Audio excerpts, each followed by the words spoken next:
ఢిల్లీ సీఎంపై ఉత్కంఠ కొనసాగుతోంది. సీఎం అభ్యర్థిపై ఇప్పటి వరకు క్లారిటీ ఇవ్వలేదు బీజేపీ అధిష్టానం. నిన్న కీలక సమావేశం జరిగింది.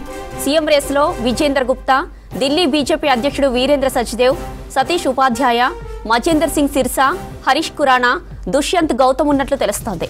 మధ్యప్రదేశ్, రాజస్థాన్, ఛత్తీస్గఢ్లో అనుసరించిన విధానమే ఇక్కడ అమలు చేస్తారన్న చర్చ జరుగుతోంది.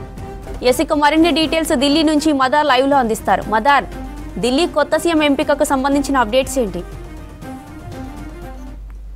జ్యోతి, ఇంకా సస్పెన్స్ అయితే కొనసాగుతోంది. 2 రోజులైంది ఫలితాలు కూడా విడుదలయ్యి. బీజేపీ 48 స్థానాలతో ప్రభుత్వాన్ని ఏర్పాటు చేసింది.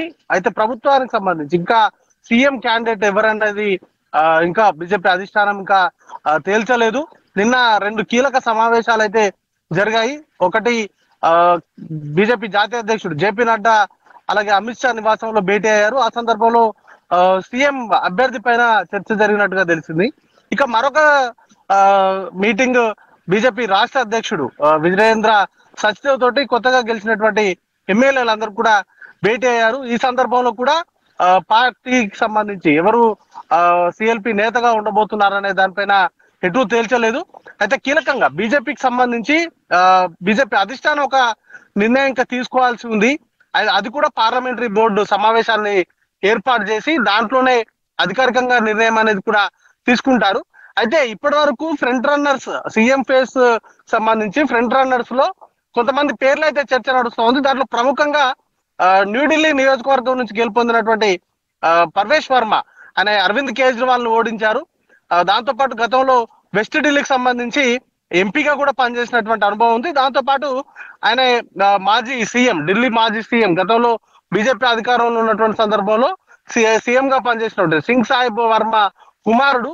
ఆయన పేరుతో పాటు బీజేపీ రాష్ట్ర అధ్యక్షుడిగా ఉన్నటువంటి వీరేంద్ర సచ్దేవ్, దాంతో పాటు విజేంద్ర గుప్తా, వీరితో పాటు సతీష్ ఉపాధ్యాయ, మజేందర్ సింగ్ సిర్సా, హరీష్ ఖురానా, దుష్యంత్ గౌతమ్, ఇట్లా కొంత విజేందర్ గుప్తా, వీళ్ళందరి పేర్లు కూడా పరిశీలనలోకి అయితే ప్రస్తుతం చర్చ అయితే నడుస్తోంది.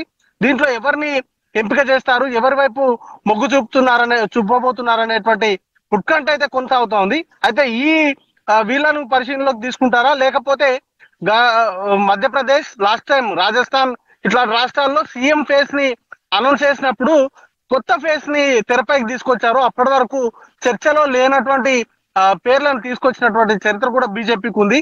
కాబట్టి కొత్త ఫేస్ ని తీసుకొస్తారా, లేకపోతే కొంత ఫెమిలియర్ గా ఉన్నటువంటి లీడర్స్ కానీ, లేకపోతే ఇటీవల ఆమ్ ఆద్మీ పార్టీకి సంబంధించినటువంటి ఓటమిలో కీలక పాత్ర వహించినటువంటి నేతల పేర్లను పరిగణలోకి తీసుకుంటారా అనేది కూడా చూడాల్సి ఉంటుంది.